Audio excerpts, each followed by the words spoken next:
она халатно отнеслась к своей работе, потому что она вовремя не приняла меры, чтобы мой ребенок родил спокойно.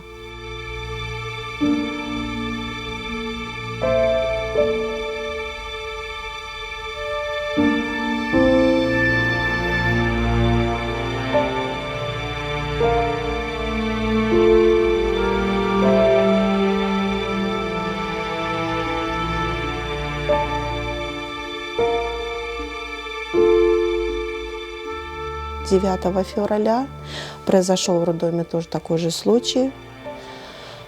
Тоже так же халатно отнеслась, выписала роженицу домой. Вот, у той открылось кровотечение. И привезли в больницу, маму еле спасли, а ребенка нет.